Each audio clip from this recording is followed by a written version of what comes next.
Hace 6 años subía más rápido las tabletas.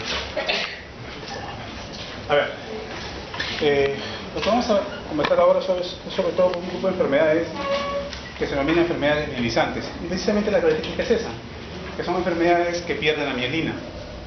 Pero específicamente acá es hablar de aquellas enfermedades que comprometen la mielina del sistema nervioso central, no del periférico. De hecho, son múltiples estas enfermedades. De todas ellas, son dos las más frecuentes. Y de hecho, una mucho más frecuente, que la esclerosis múltiple. Entonces, sobre todo vamos a abocar a esta enfermedad. Que es cierto, como médicos generales ustedes no lo van a poder tratar, pero es muy importante que lo puedan detectar, porque el tratamiento temprano de esta condición va a depender del pronóstico. Y no suceder lo que hasta hace mucho tiempo se pensaba, que en el país, en el Perú, no existía esclerosis múltiple. El tiempo ha demostrado que sí lo tenemos, incluso personas naturales, peruanos autóctonos de acá, que sí tenemos pacientes con esclerosis múltiple. Porque hasta hace 10 años se pensaba que la esclerosis múltiple era solamente una enfermedad del hemisferio norte, o sea, del planeta, del hemisferio norte. Y cosa que era cierta en aquella oportunidad. Prácticamente el 100% de pacientes, 98% de pacientes a nivel mundial estaban en el hemisferio norte.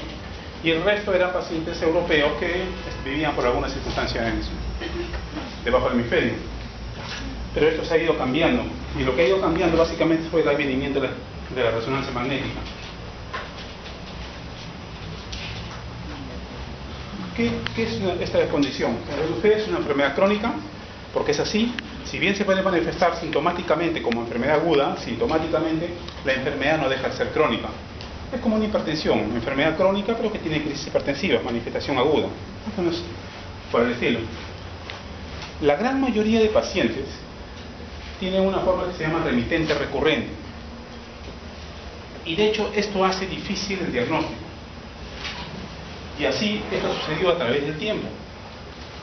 Imagínense ustedes el año 1780, 1800, en esa época, una persona se queja de que no ve. Pasa más o menos una semana, semana y media y comienza a ver. Esa misma persona pasan, digamos, medio año, un año, año y medio, hemiplegia. Tardan unos 2 meses, se recupera. Y así estaba esa persona. Claro, cada vez más los síntomas deficitarios eran cada vez más frecuentes. Eran los pacientes que los consideraban como simuladores, histrónicos, histéricos, y así era la condición. Hasta que apareció la foto anterior, fue Charcot, que se puso en la mente, es decir, probablemente no todos estos pacientes tienen que ser necesariamente enfermedades mentales, tienen que haber uno. Charcot investigó a estos pacientes, los siguió hasta que murieron, les hizo su autopsia y encontró ciertas características en sus cerebros y médulas.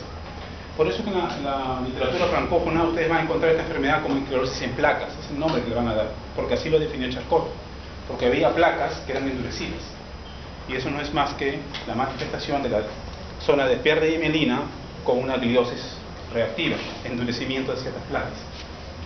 Y así sucedía esa condición. Hay algunos pocos pacientes que después de empezar un remitente recurrente, ¿sí?, ondulante el síntoma, se convierten en secundarios progresivos, es decir, el último comienza ahí a evolucionar. Y eso obviamente el pronóstico es mucho más limitante. Son muy pocos los pacientes que tienen, como dice ahí, primaria progresiva, muy pocos son los de peor pronóstico en realidad. O sea, arranca la enfermedad y de ahí no termina hasta la discapacidad en bastante precocidad. Salud. Y cuando yo le digo que es un síntoma de una enfermedad mielizante, entonces no hay un patrón único de enfermedad, de síntomas. Por eso que hace difícil el diagnóstico, porque todo va a depender de en qué área del sistema nervioso se pierde la mielina. Puede ser en el nivel medular, puede ser en el cerebelo, puede ser en el encéfalo, en el cerebro, en fin, sabe Dios. Entonces, cada forma de placa va a dar un síntoma, y eso da la heterogeneidad. No hay una etiología desconocida, hay supuestos, pero no, hasta el momento no hay nada sobre eso. De hecho, en un paciente lo que ustedes van a ver básicamente son dos tipos de placas, ¿ya? Uno son las placas agudas, que son las que dan el síntoma, son las que nosotros tenemos que dar el tratamiento rápido para que no se conviertan, o por lo menos el riesgo de convertirse en una lesión crónica, que son las que dan la secuela, son las que dan la discapacidad. Con eso les estoy adelantando que esto es una enfermedad muy discapacitante. Si no lo tratan, se discapacita rápido este paciente. Esto es una enfermedad del adulto joven, 25, 30, 35 años, es la forma el periodo donde más se ve esto. Y si a un paciente no lo diagnostican, este paciente en 15 años, o sea, si empieza a los 20, a los 35 años está en silla de ruedas, está totalmente discapacitado. Entonces, por eso que ese mensaje para ustedes es tratar de considerarlo siempre presente esta enfermedad. Aquellos pacientes que tienen déficits neurológicos focales, agudos, remiten en forma recurrente. Heterogéneos, diferentes, sí, pero recurrentes.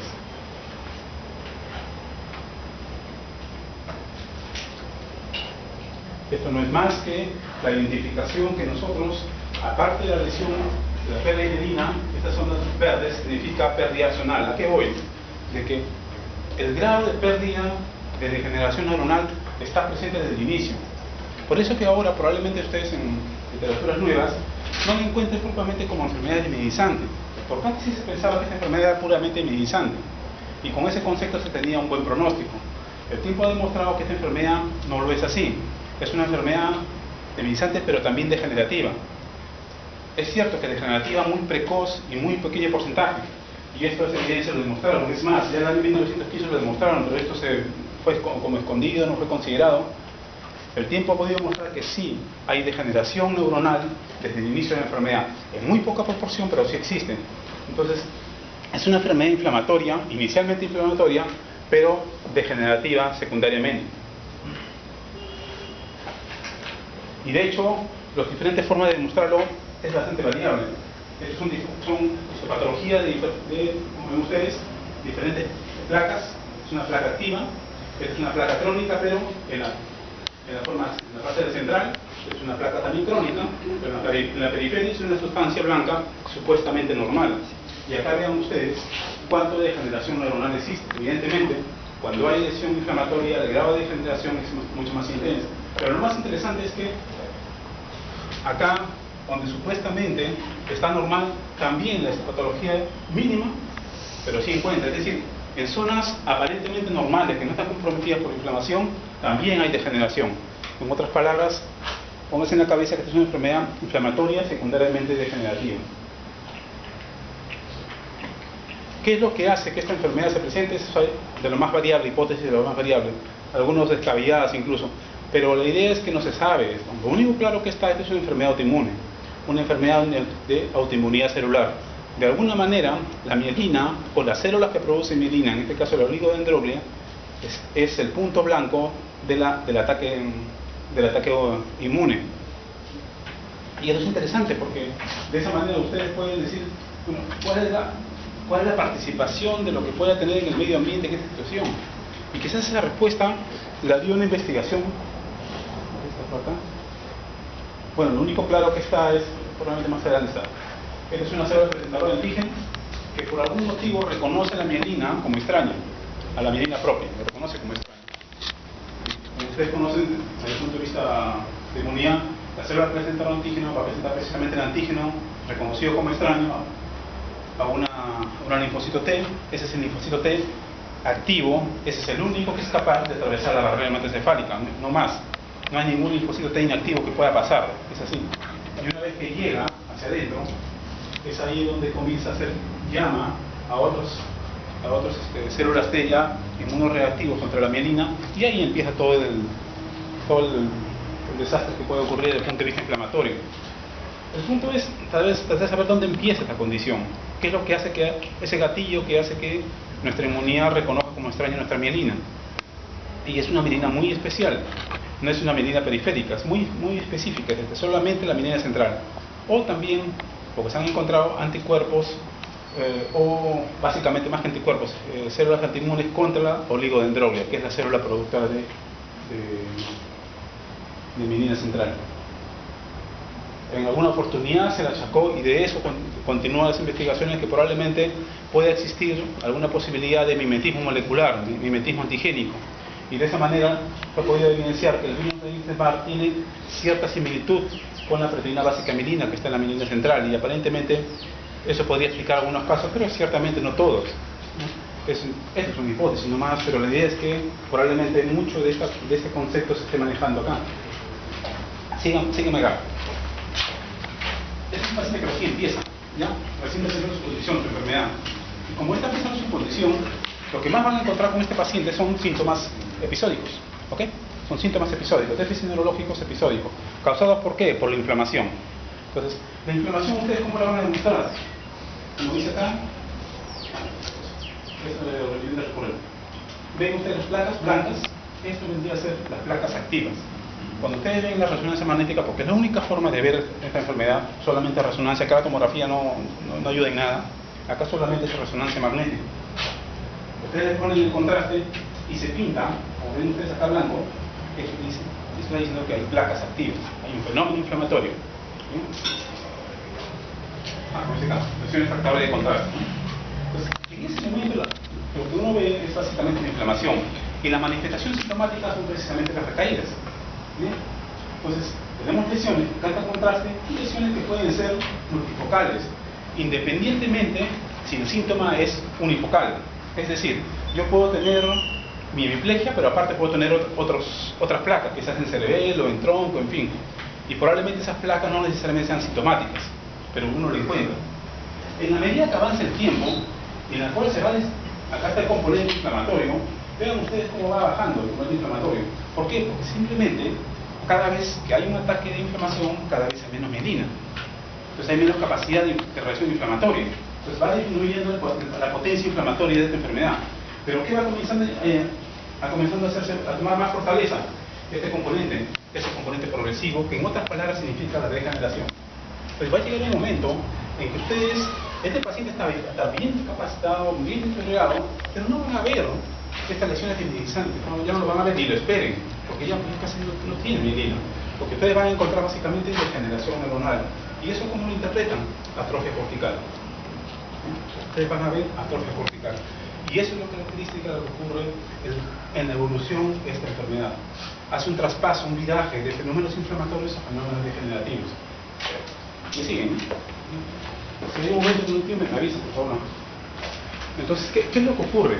Ustedes van a encontrar que, evidentemente, si ese día el paciente hizo síntomas, eso no significa necesariamente que ese día empiece la enfermedad. La enfermedad ya empezó mucho tiempo antes. ¿Y eso cómo se puede evidenciar? Básicamente los estudios que hicieron con gemelos. En gemelos en que uno de ellos hacía esclerosis múltiple y al otro comenzaron a estudiarlo. Y le hacen estudios de resonancia magnética de gemelos supuestamente sanos y ven que también tienen placas. Es decir, la enfermedad empieza mucho antes del primer síntoma. ¿Cuánto antes? Hay supuestos que dicen que probablemente eso ocurra antes de los 15 años. ¿Y cómo se dio esa respuesta? Quizás es la investigación en medicina en general que mejor se ha hecho a nivel mundial, que es la epidemiología de esclerosis múltiple. Bueno, para los europeos y los americanos es un problema esto, porque el costo social de esta enfermedad es bastante alto. Las pérdidas son billonarias, ¿no? Vienen a ser billonarias de dólares al año. Entonces, ellos han metido a investigar esta enfermedad como de las mil maneras. Y de hecho, una de las investigaciones más importantes desde el punto de vista epidemiológico. La esperanza de vida también va reduciéndose. La prevalencia, como ven ustedes, miren la cantidad, la mayor prevalencia en el hemisferio norte de Europa, Norteamérica, exceptuando México, la única excepción es Australia. Y esto es interesante, porque esta distribución valió para que exista esta investigación no solamente epidemiológica, sino también genética. ¿Qué es lo que pudo demostrar esta investigación? Porque se fueron hasta el final, ¿no? Hasta el final se fueron. ¿Y qué investigaron? De que esta enfermedad empezó en los países escandinavos. O sea, el gen de histocompatibilidad que está relacionado más homogéneamente con esta condición se demostró que venía del país escandinavo. Y probablemente por eso explica. Ustedes saben que antes que Colón llegó acá, los vikingos llegaron acá, a Norteamérica. Y de Norteamérica, vinieron de esta zona, conquistaron Inglaterra, o los países ingleses, vinieron para acá. Esta población inglesa fue a Australia, por eso es que también explicaría por qué en Australia es que hay más cantidad en el hemisferio. Entonces, eso se ha podido determinar de esa manera. Pero más allá de ello, es quizás esta otra investigación. Es una persona que vive en un país, imagínense ustedes, es un país donde hay esclerosis múltiple. Bien, tiene sus características de esclerosis múltiple, muy particulares. Si esta persona se muda a otro país, donde también hay esclerosis múltiple, porque es un estudio que se hizo epidemiológico en países europeos, va de un país, va a otro país. Si esta persona termina siendo esclerosis múltiple, esta persona que ha migrado antes de los 15 años comienza a hacer esclerosis múltiple con las características del país que lo recibe. Pero si esta persona ha migrado después de los 15 años y se hace esclerosis múltiple, lo va a hacer con la misma característica del país que vino. En otras palabras, ¿cuál es la conclusión? Algo pasa antes de los 15 años. Algo pasa antes de los 15 años para que esa persona se predisponga y comience a desarrollar a futuro una esclerosis múltiple. ¿Qué es ese algo? Es lo que no está claro. Pero algo pasa antes de los 15 años. Han comenzado a hablar de vacunas, han comenzado a hablar de los resfriados, han comenzado a hablar de algunos medicamentos, bastante. Pero no está claro eso. Lo único claro es que algo está pasando en la adolescencia. Es una enfermedad que sintomáticamente es de la edad adulta joven, pero que en teoría parecería que empieza en la niñez. Empieza, ¿no? ¿Qué es lo que hace? Claro, bien, genético, las manifestaciones clínicas son más variables porque todo depende de dónde están localizados los fenómenos inflamatorios, ¿sí? Y por esto es que uno no tiene pues una herramienta. Lo único claro que está es para que ustedes supongan que un paciente tiene esclerosis múltiple, tiene que haber esta característica acá, diseminación en el espacio y en el tiempo. ¿Qué significa esto? De que ustedes deben demostrar en ese paciente que tiene lesiones, placas debilitantes en diferentes lugares del nervio central. Esto se llama diseminación en el espacio. Es decir, el cerebro frontal, parietales, occipitales, puede estar en tronco cerebral, puede estar en cerebelo, puede estar en diferentes lugares. Y en el tiempo, lo que significa que esas placas deben tener diferentes estadios. Algunas placas serán crónicas, otras serán agudas, otras serán subagudas. Están en diferentes estadios. Ustedes tienen esta característica, pueden decir que lo más probable que ese paciente ha tenido o tiene es esclerosis múltiple, con esa particularidad. Pero eso necesitan pues resonancia magnética, no es tomografía. Antes se le daba mucha atención al líquido cefalorraquídeo, pero en la medida que ha avanzado el tiempo, la resonancia magnética ha comenzado a tener más peso, no solamente desde el punto de vista diagnóstico, sino también pronóstico. Como vamos a ver después, el pronóstico es bastante importante con las imágenes de resonancia magnética que el paciente pueda tener. Potenciales evocados pueden ser útiles, cada vez se usa menos, pero puede, digamos, darle un aporte para que demuestre que hay pérdida de mielina, porque lo que ve este estudio es si hay pérdida de mielina a nivel de los nervios ópticos. Recuerden ustedes, claro, pueden decir, porque los nervios ópticos son nervios, ¿por qué es que la esclerosis múltiple ataca si es una enfermedad del sistema nervioso central? Y la respuesta es que el nervio óptico y el olfatorio en sí no son nervios. O sea, histológicamente no son nervios. ¿Qué son? Expansiones de sustancia blanca. Son salidas, excrescencias, como un cacho, por decirlo así, sobre el tenor. Son salidas de sustancia blanca, por eso no son nervios. Por eso que la esclerosis múltiple afecta al nervio olfatorio y nervio óptico, pero no afecta al resto de pares craneales, porque el resto sí son nervios periféricos. Hay diferentes criterios que se han evolucionado en el tiempo. Esta es la penúltima en realidad, ¿no? Esta clasificación, la gran ventaja que ha dado para estos criterios de diagnóstico, la gran ventaja que dio fue esta cápita de acá. Un brote. ¿Por qué pasaba? Porque hasta es más o menos hace ese año, para que uno diagnostique esclerosis múltiple, tiene que decir que por lo menos ha tenido 2 brotes, 2 recaídas. ¿Y cuál es el problema? De que si un paciente tiene la suerte, digamos, que ahora tiene su recaída y de acá a un año tiene otra recaída, bueno, también es relativamente corto el tiempo para el diagnóstico e intervenirlo. Pero si hay pacientes que tienen ahora una recaída y pueden pasar 3 años, 4 años y no tienen recaída. No tienen. Pero como les dije al inicio, una cosa es la recaída, otra cosa es la enfermedad. Un día que empieza la enfermedad sigue para adelante. Que sintomáticamente no lo veamos es una cosa muy diferente, o que el paciente no lo perciba, es muy diferente de decir que la enfermedad se ha detenido. La enfermedad sigue. Entonces, que esa persona que tiene la mala suerte, que tiene un brote ahora, y de acá en 3 años, 4 años, son 3, 4 años que ha perdido y que no ha recibido un tratamiento. Por lo tanto, el grado de discapacidad de ese paciente va a ser bien alto. Entonces, no es ético realmente. Entonces, ¿a qué dio? Este estudio, esta clasificación, criterio diagnóstico, dio la posibilidad de que con solo un brote, una recaída, podamos decir que ese paciente posiblemente tenía esclerosis múltiple y por lo tanto tenga la capacidad de ser tratado. ¿Por qué? Si te muestran en la resonancia, ya no en la clínica, en la resonancia magnética tiene diseminación en el tiempo y en el espacio. Eso es lo clave. Puede tener un brote, pero teniendo esa característica, ya pueden decir que el paciente tiene esclerosis múltiple y por lo tanto susceptible de tratamientos. Evolutiva, la más frecuente es recurrente progresiva. ¿Y por qué es importante eso? Esta es la clave del asunto. Puede ser un poco esa la referencia, pero esta referencia quizás fue una de las, lo he cogido porque es una de las primeras. Y a partir de acá es que han comenzado otras, pero prácticamente dicen lo mismo. Vean ustedes.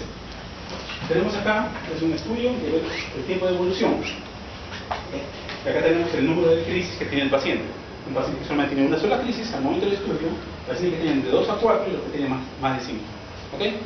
Entonces tenemos acá cuánto tiempo ha evolucionado entre estos y estos. ¿Cuál es la meta con estos dos estudios? ¿Cuánto tiempo han demorado para llegar a una escala de discapacidad 3 a una escala de discapacidad 6? ¿Cuál es la escala de discapacidad, dicho sea de paso? Como esta es una enfermedad heterogénea, no solamente para la propia persona, sino para ser comparativo, no podemos compararlas. Son diferentes síntomas. Hemiplegia, ataxia, neuritis óptica, mielopatía, ¿sabes? Entonces, ¿qué es lo que han hecho? Precisamente es la escala de discapacidad de esclerosis múltiple. Es una escala bien delimitada, bien concisa, bien concreta, en que puede ser, y de hecho vale, para hacer comparaciones entre pacientes. ¿Cuáles son los, digamos, puntos frontera para acá? 1, la 3. La escala de discapacidad 3 significa que es el momento en que el paciente, mientras no llega a discapacidad 3, el paciente tiene una alta probabilidad de dar un tratamiento preventivo y por lo tanto controlarlo bastante bien. La escala de discapacidad 6 significa que el paciente ya está en silla de ruedas. Ya está en silla de ruedas. Entonces vean ustedes, si nosotros no hiciéramos nada con estos pacientes, y si este paciente con una sola crisis lo dejáramos, porque en ese estudio, antes de ese estudio así era, miren ustedes, llega a una escala de discapacidad 3 más o menos a los 12 años, teniendo solamente un solo brote, y no se lo trataron. O sea, ¿qué significa esto? Monosintomático, pero su enfermedad seguía, porque es una enfermedad evolutiva.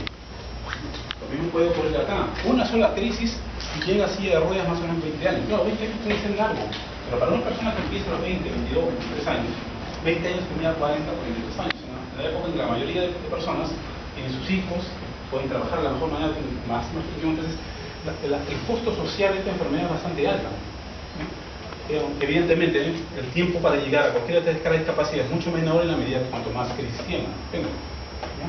Entonces, esto hace que hizo que se ponga una estrategia para poder definir de que es posible diagnosticar esclerosis múltiple con solamente un brote. ¿Por qué? Para evitar el peligro para discapacidad, intensidad de ruedas, en fin. Formas evolutivas según la forma de inicio. De hecho, les había dicho que la forma más frecuente es la recurrente, generalmente entre 20 y 30 años. De hecho, cuanto más tardío la de presentación, es de peor pronóstico. Si una persona debuta, obviamente está de acuerdo a 40 años, lo más probable que sea primaria progresiva, porque es la forma más severa de la enfermedad. No tiene ninguna forma de recaída, simplemente empieza la enfermedad y de ahí arranca su discapacidad. Factores pronósticos positivos, inicio temprano, la mujer tiene mejor pronóstico que el hombre en relación a la evolución de la enfermedad. Si los síntomas básicamente han sido visuales sensitivos, mucho mejor que si hubieran tenido síntomas, digamos, piramidales o cerebelosos, o motores. Entonces, tenemos ciertas, digamos, estrategias o, digamos, orientaciones para decir que nuestro paciente que debuta, qué posibilidades o cómo va a ser su evolución de estos.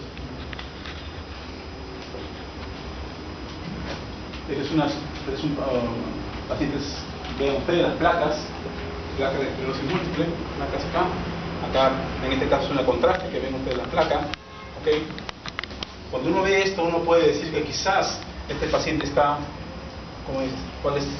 ¿cuál digamos está más comprometido? Entre el de allá o el de acá. Uno puede decir, ¿cuál está más comprometido acá? ¿Cuál se cree que está más discapacitado?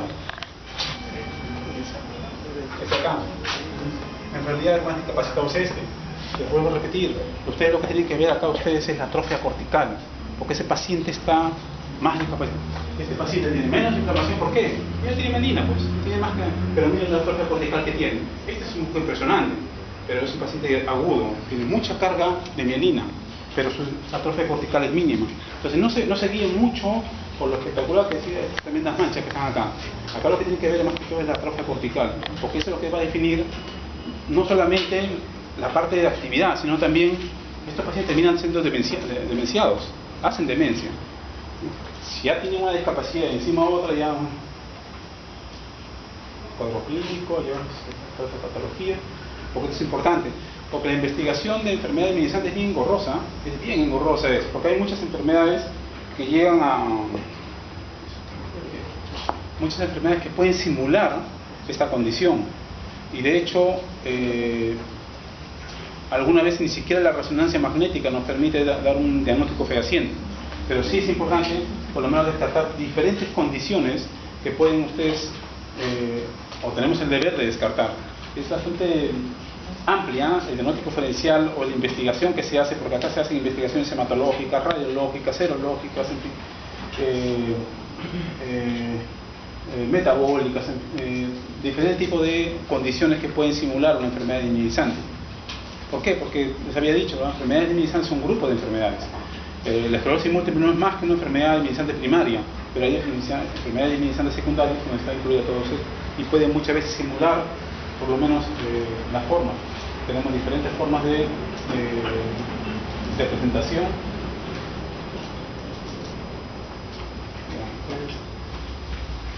La resonancia magnética realmente cambió la forma de ver esta enfermedad, no solamente desde el punto de vista diagnóstico, sino también pronóstico y terapéutico incluso.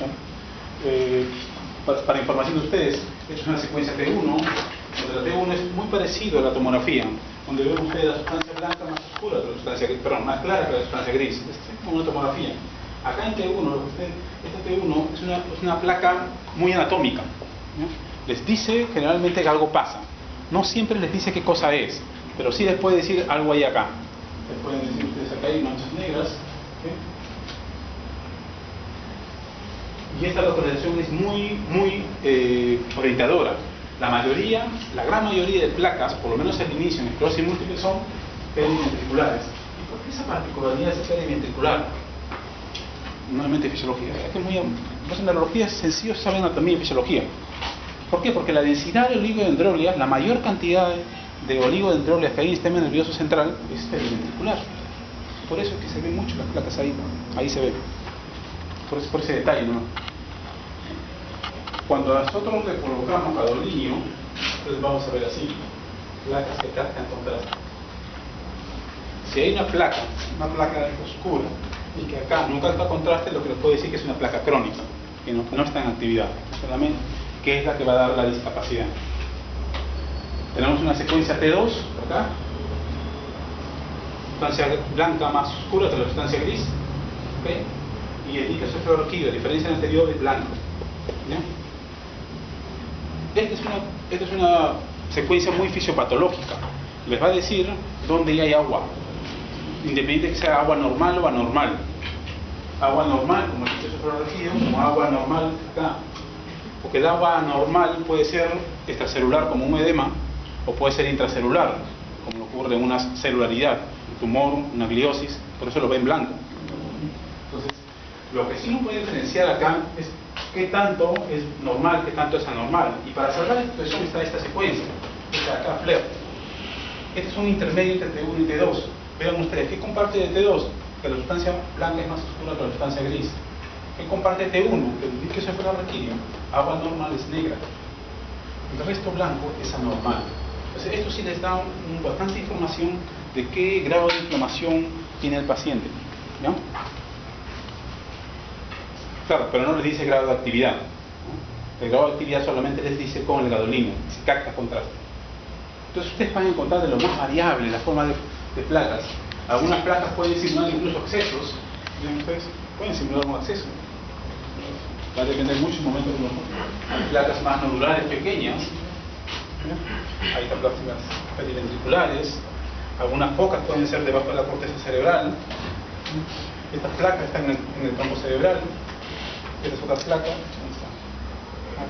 Acá está, ¿verdad? Entonces, hay placas también a nivel medular. Entonces, ustedes van a encontrarlo y de esa manera van a diferenciar. Que este paciente, por ejemplo, si este fuera uno solo, estamos demostrando que tiene diseminación espacial, placas en diferentes lugares. Una lesión. Claro, uno dice, yo veo manchas blancas y digo, pues todas son placas. ¿Qué es lo que me hace ayudar? ¿Qué es lo que me ayuda a mí para decir que esta placa es probablemente por esclerosis múltiple? Y acá hay algunas, que la mayoría de placas de esclerosis múltiple son ovoides, la gran mayoría son ovoides. Y generalmente el diámetro mayor es perpendicular al ventrículo. Es bien típico eso. Se encuentran y el diámetro mayor es perpendicular al ventrículo. Lo que puedes ver. Eso se ve más en este corte sagital. Si uno quiere diferenciar mejor las placas, puedo ver acá, puedo ver en axiales, pero mejor, mucho mejor en sagital. Porque ahí van a ver en la zona pericallosa, donde van a ver ustedes placas ovoides y perpendiculares, el eje mayor a la cavidad ventricular. Es muy orientador para decir esto es por esclerosis múltiple, lo cual no siempre, por ejemplo, unas placas por inflamaciones por tumores, inflamaciones por granulomas, no, así no, generalmente son más nodulares, más empaquetados, en fin. De la misma manera que tenemos diferentes, algunas que parecen, digamos, estas no sé, vean ustedes acá una mancha negra, le ponen el gadolíneo, trata contraste, acá esta otra mancha negra, y acá también contraste. Entonces, en este caso, si ustedes ven el interior, ven acá un puntito blanco, ¿lo ven? ¿Eso qué es? Es un cisticerco, ¿no? Es un cisticerco. Entonces, puede parecer, o sea, hasta si nos vemos acá, esto puede parecer una placa activa, crónica, ¿okay? Pero si lo hacemos en contraste, vemos ahí está picando, ¿no? Pero y esta placa que lo más probable que sea un quiste que está en degeneración y por eso se ve un paquete ahí. Entonces, acá lo importante es tratar de tener estar atentos a ver qué formas tienen estas. Les había dicho que la resonancia magnética no solamente es importante para el diagnóstico, sino también para cuestiones de evolutivas, pronóstico. ¿Por qué? Porque si ven ustedes acá, miren, de igual manera, una investigación que trata de ver cuánto tiempo demoran en llegar a escala de discapacidad 3 y escala de discapacidad 6. Entonces, dividen al grupo a aquellos pacientes que en el momento del diagnóstico le encontraron menos de 10 placas y en el momento del diagnóstico le encontraron más de 10 placas. Vean ustedes en la evolución quiénes van a llegar más a la discapacidad, precisamente los que tienen más lesiones. Entonces, eso también les ayuda a ustedes. Si una resonancia, cuanto más cantidad de lesiones tiene el paciente, lo más probable es que ese paciente va a llegar a la discapacidad de forma más precoz. No solamente desde el punto de vista 3, sino también desde el punto de vista 6. Entonces, no solamente la resonancia me está ayudando para diagnosticar al paciente de esclerosis múltiple, sino también para darnos una idea del pronóstico que va a tener este paciente, si es que no se trata. Y de hecho, esto es la parte de gadolíneo, como les había adelantado, agujeros negros se ven. Cuando se pone el gadolíneo, de acá está contraste, y como ven ustedes acá, esa captación de contraste puede durar hasta 2 a 8 semanas, hasta 2 meses. Por eso que generalmente cuando nosotros vemos un paciente con esclerosis múltiple, los controles que hacemos desde el punto de vista de resonancia magnética los hacemos generalmente cada 3 meses, para evitarnos esta confusión, porque hasta 8 semanas podemos todavía ver cierta captación de contraste y no darnos la falsa idea de que todavía está inflamada.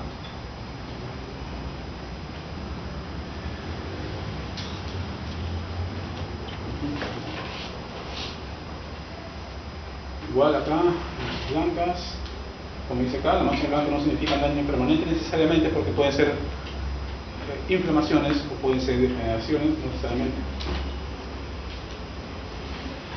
Algunas veces la resonancia magnética, a veces la placa no es muy típica, entonces pues, tenemos la idea de saber qué cosa es esa placa, qué cosa es esa mancha blanca, en otras palabras. Y hay un método de resonancia magnética que cada vez está más en boga y está ayudando más para el diagnóstico, se llama espectroscopía. ¿Cuál es el concepto de esta espectroscopía? Ustedes saben que por física todos los elementos en la Tierra, cuando se expone al fuego, emite una flama, ¿no? Y esa flama es su huella digital de ese elemento. Todos los elementos en la Tierra es así, todos. No hay ninguna flama igual que la otra. Es como nuestra huella digital, nadie tiene nuestra huella digital idéntica, nadie. Ese concepto se va acá. Claro, la diferencia es que no las ponen al fuego, sino les ponen a un campo magnético. Cuando les ponen a un campo magnético, los spines de los electrones se alinean. Cuando dejan de exponer los campos magnéticos, nuevamente se alborotan, que es lo que normalmente ocurre. Ese pasaje de alineado a ya móvil, difuso, emite una energía, y esa energía es típica para cada elemento, y eso es lo que capta la resonancia magnética. Evidentemente nadie va a comenzar a investigar las miles de moléculas que hay en el cerebro, para cada molécula un espectro. Básicamente se utiliza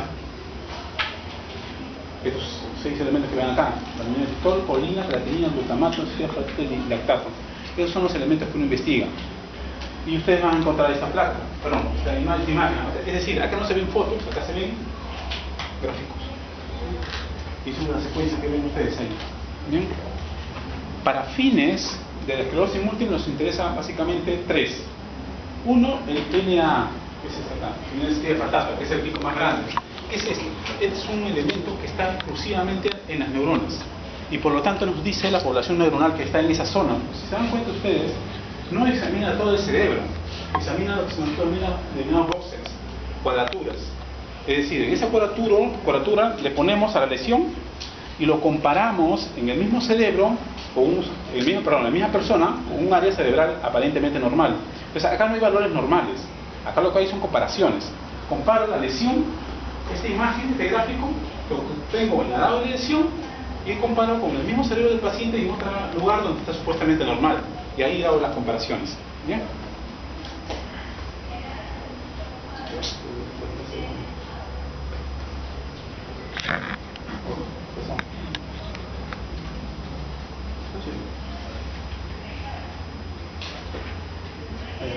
Entonces acá tenemos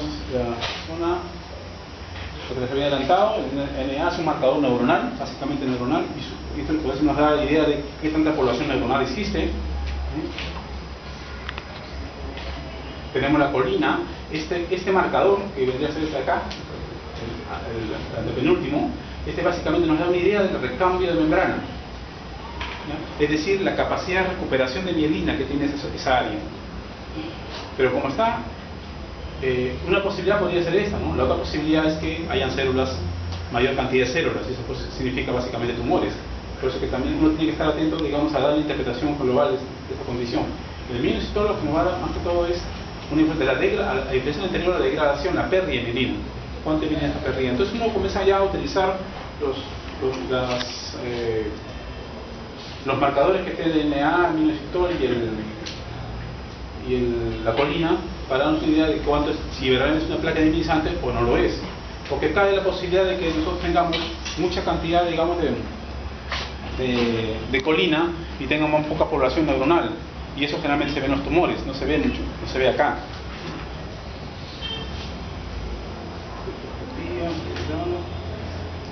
Tratamientos para el síndrome clínico general. El síndrome clínico general significa que aquel paciente que tiene básicamente solamente una crisis. Esto es básicamente para información de ustedes, ¿ya? Realmente hay diferentes estudios que son mucho a nivel mundial. Vamos a ver acá. El tratamiento, básicamente hay 2 tipos de tratamiento acá, y quizás de hecho ustedes donde más van a intervenir es en el tratamiento de las recaídas. El paciente, es decir, que tiene síntomas, un déficit focal agudo. Ahí sí, ustedes como médicos generales pueden intervenir. Lo que quizás va a ser, de hecho, va a ser bastante difícil es tratar ya medicamentos que puedan modificar la historia natural, es otra historia. Pero en este caso las recaídas, básicamente es esto, corticoides. Darle metilprednisolona endovenoso, máximo 5 días, y completamos 2 semanas con prednisona. Es decir, son 2 semanas de tratamiento corticoide. De esas 2 semanas, los primeros días va a ser metilprednisolona y el resto va a ser con prednisona por vía oral. Eso significa que los primeros días tienen que estar internados, porque esta metilprednisolona no se da ampolla así en bolo, se da infusión entre 4 a 6 horas, no se puede dar eso. Lo que pasa es que los primeros días, las primeras épocas, cuando se comenzaba a dar este medicamento, había reportes de casos de muerte súbita, cuando había un rápido instilación. Entonces de ahí ya se dejó de lado y comenzó a darse solamente infusión de por lo menos en 4 horas. Eso es lo que se hace cuando hay las recaídas. Cuando ya queremos modificar la historia de la enfermedad, es decir, hacer que ese paciente no solamente tenga menos crisis, sino también que su enfermedad se identifique lo máximo que se pueda, ya eso es más complejo ya. Eso sí, necesitan diferentes tipos de medicamentos. De hecho, los más antiguos son los interferones, el interferón beta. Eso pongo ahí, son las marcas, no por hacer cuestiones comerciales, sino simplemente son las únicas que hay en el mundo, no hay más. Cada uno tiene su pro y su contra, cada uno dice yo soy mejor que el otro. Dese cuenta que esta es una enfermedad que mueve billones de dólares. Entonces, para esta industria farmacéutica, captar más pacientes para que reciban su medicamento es importante, obviamente, desde un punto de vista económico. Entonces, cada vez más ellos tratan de decir yo soy mejor que la otra porque tengo estas particularidades. Y posiblemente sea cierto, puede ser que algunas sean mejores que las otras para ciertas condiciones, pero no necesariamente para el global. De hecho, algunos supuestamente dicen, de hecho son proteínas. Y muchos pacientes, no muchos en realidad, algunos pacientes con el tiempo, cuando son aplicados estos interferones, comienzan a hacer anticuerpos contra el interferón. Lo que se llaman los bloqueadores, anticuerpos bloqueadores contra el interferón. Y eso algunos pacientes, la pregunta que está por responderse es saber si esos anticuerpos son clínicamente significativos, es decir, si van a estar interfiriendo contra la efectividad de estos medicamentos. Eso está todavía en discusión. Lo claro que está, siempre queda la uno ¿no? Entonces uno de ellos dice, pues, y así lo ha demostrado realmente, uno de ellos produce menos anticuerpos anti-interferón que los otros dos. Y así se propagandiza. Tiene todo el derecho, porque así lo demostraron, ¿no? No está mintiendo tampoco. Pero también hay otro que dice, no, lo que yo hago, comparativamente en los años de evolución que los pacientes han recibido, los pacientes que han recibido tal interferón, tienen menos posibilidad de hacer atrofia cortical, y también lo ha demostrado. Entonces ya comienzan entre ellos a decir sus bondades y también sus contras, ¿no? Ya uno qué utiliza cada uno de ellos. Pero lo que sí a veces está claro, ¿no? La forma de aplicación es diferente, ¿no? Y por eso que algunos pacientes, al inicio muchos preferían esto, porque era semanal, a diferencia de hincarle interdiario e hincarle 3 veces por semana, ¿no? Pero bueno, cada uno tiene sus estrategias de utilizar esto. Estos interferones, vean ustedes, están aprobados para las formas remitentes recurrentes, solamente para esas. El único que está aprobado para la forma secundaria progresiva es el betaserón. Eso lo digo porque es así, no es nada de propaganda, así está establecido. Es probable que el último también en la próxima año sea aprobado para secundaria progresiva, pero está en eso. Pero solamente están aprobados para ello, para remitentes recurrentes, básicamente. ¿Por qué? Porque vean ustedes, cuando pacientes que reciben interferón beta, en este caso un estudio beta, pero 1B, ¿cuántos de ellos no progresaron a los 2 años? La mayoría fueron mucho más significativos con interferón beta. Claro, mucho más significativo, pero ven ustedes una cosa que es muy interesante. Miren, a los pacientes que recibieron interferón beta no progresaron solamente 30%. Y esa quizás es la que más se discute con otros medicamentos. No llega más. Es decir, de todos los que reciben, solamente 30% se ve efectividad. 70% no.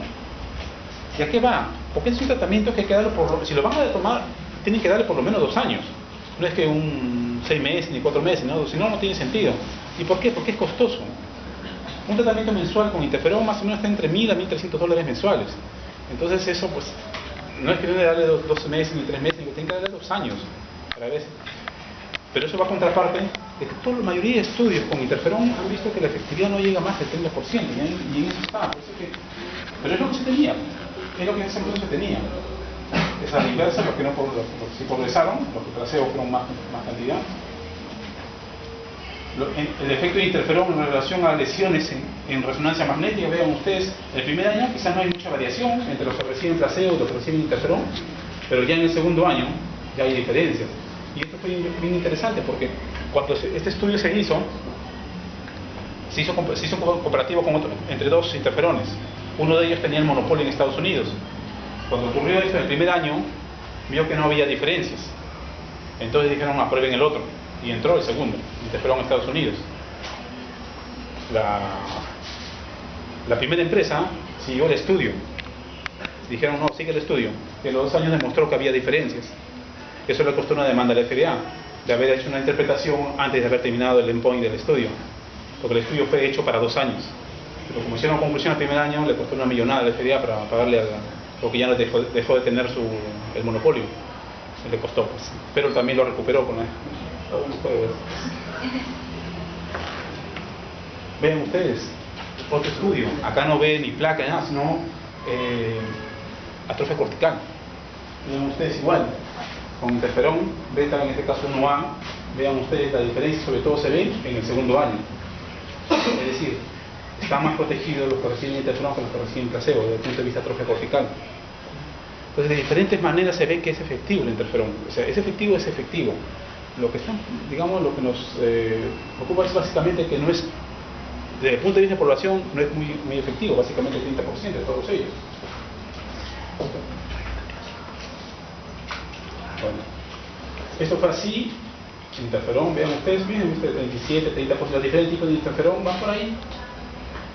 Apareció el Yatelemer, también un poquito más, no va más. El Yatelemer también estos medicamentos que actúa, que es Ecopaxone, también aprobado por remitentes recurrentes, también hay en el país.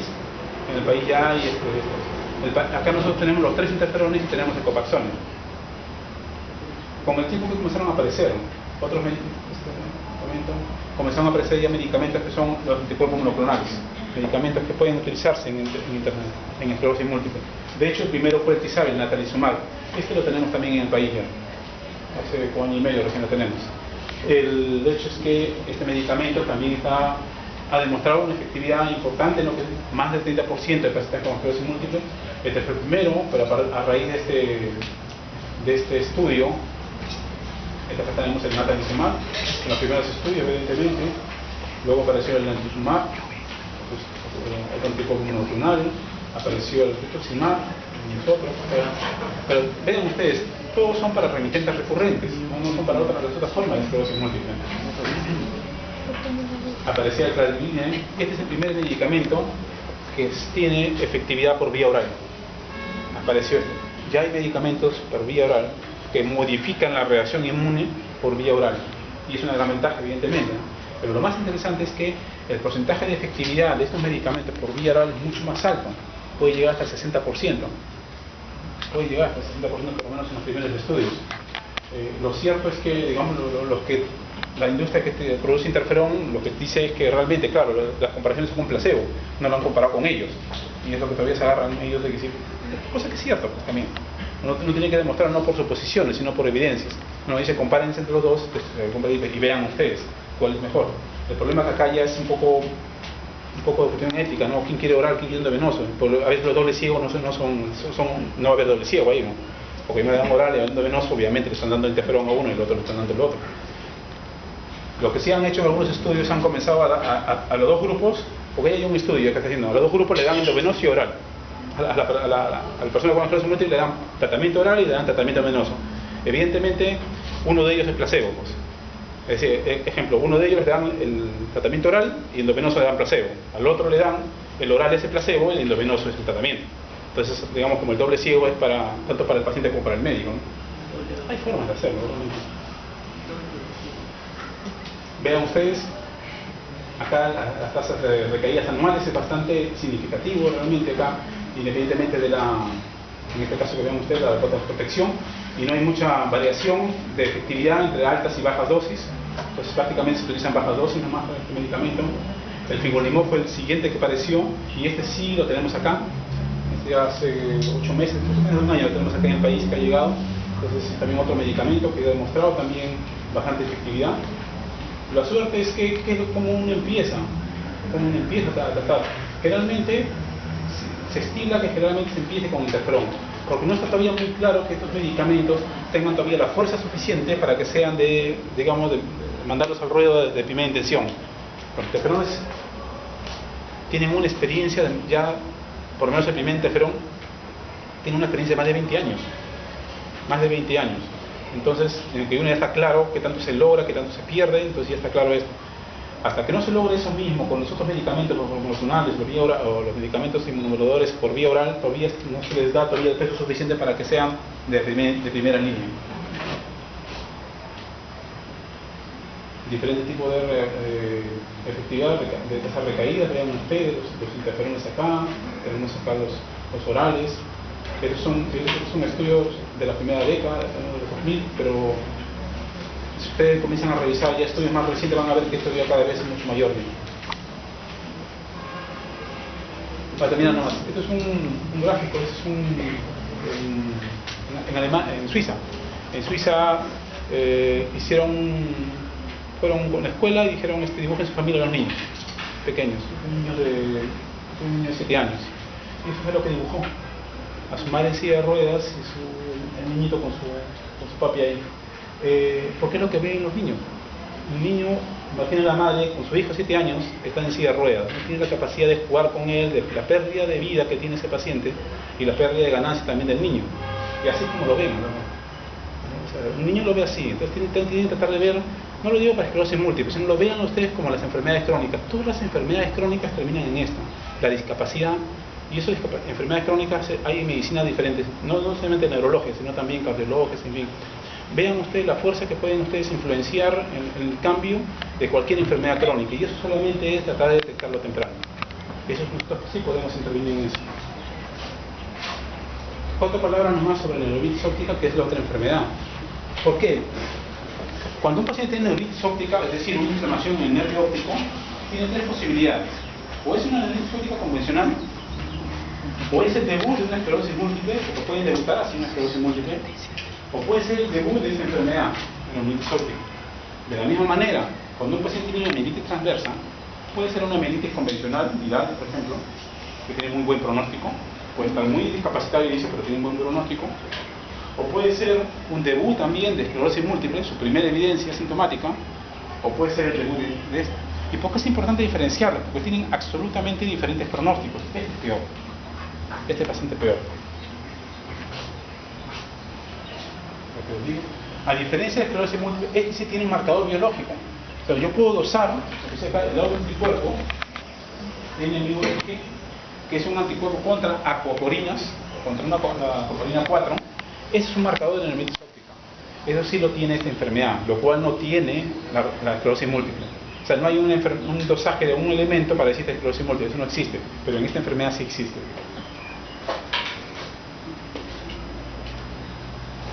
A diferencia de la anterior, esta, vean ustedes, es más tardía, ¿no? Les había dicho que realmente la esclerosis múltiple es más de la segunda década, este es más de la tercera, cuarta década. Acá no tiene una propensión racial, como la esclerosis múltiple, más evento acuático, no, puede darle cualquiera. Y se puede presentar como mielitis recurrente, neuritis óptica recurrente, o en simultáneo neuritis óptica con mielitis, por eso se llama neuromielitis óptica.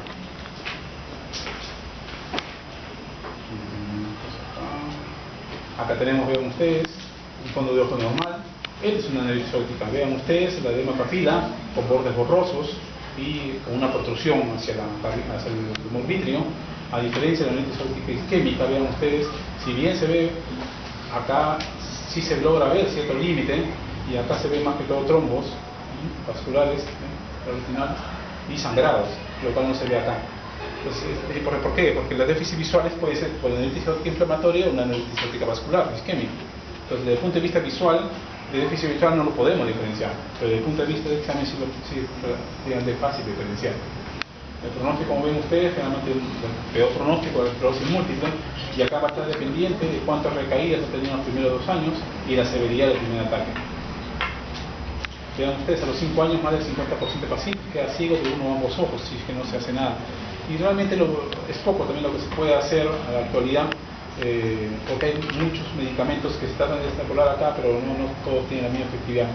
A diferencia del anterior, acá también esta es una autoinmunidad, pero de tipo humoral, es decir, una enfermedad inmunizante de autoinmunidad humoral. La esclerosis múltiple es una enfermedad inmunizante de autoinmunidad celular, ¿no? Celular. Igual, no se sabe cuál es el patrón, cuál es el que desencadenó el evento de autoinmune. Lo cierto es que se comienzan a presentar estos elementos de anticuerpos contra aquaporina 4.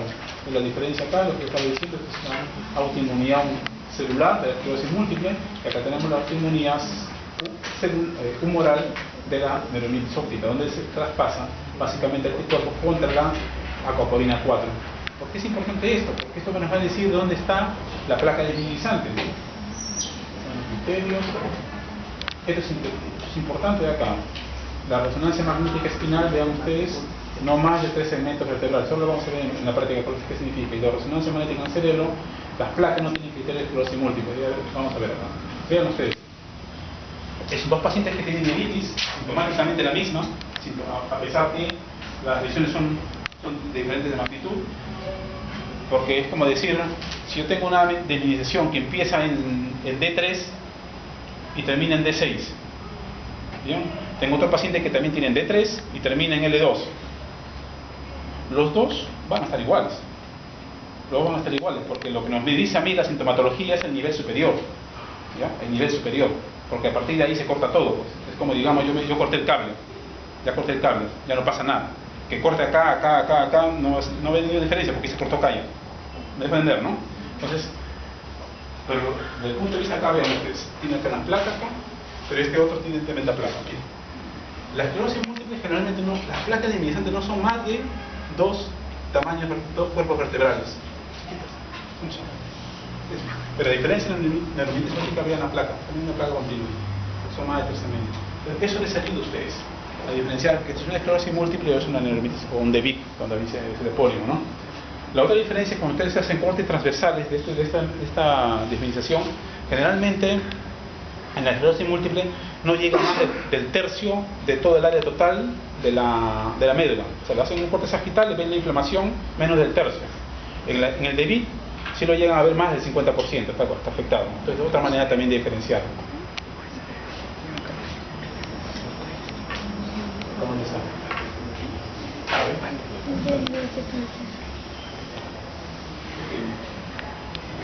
Pero tiene mucha discapacidad, vean ustedes que es cervical. Este paciente, si no, por lo menos tiene una paraplegia. Y vean ustedes acá.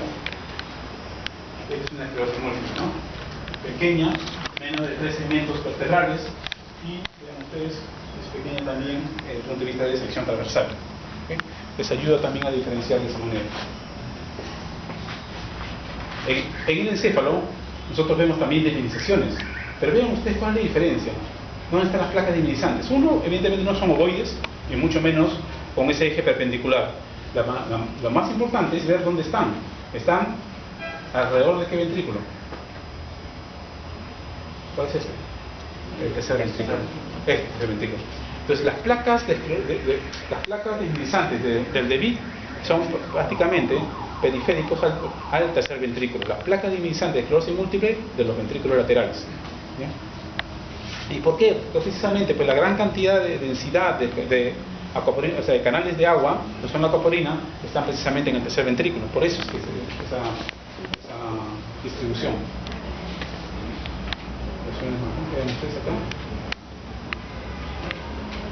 Límite menos definido, condiciones grandes, es diferente. Acá tenemos la inflamación en el nervio óptico, vean ustedes, blanco, entumecido. Acá ¿este que es esclerosis múltiple o DEBIC? Es una esclerosis múltiple, porque son ventrículos laterales. Y las neuritis ópticas, si es parte de esto, es un paciente con esclerosis múltiple, que debuta con una neuritis óptica, pero que no deja de ser una esclerosis múltiple. Tratamiento inicial similar al caso anterior. Corticoides al inicio. Lo que está bien es decir qué cosas hacemos después. Y acá hay diferentes tipos de alternativas que se tratan de ver, pero que realmente todavía no tienen ninguno el valor suficiente, el peso suficiente para decir que esto es lo más efectivo. Algunos han intentado plasmaféresis ciertamente porque es, como les he dicho, es inmunidad humoral. Por eso es que la plasmaféresis puede ayudar, pero no siempre lo logra hacer.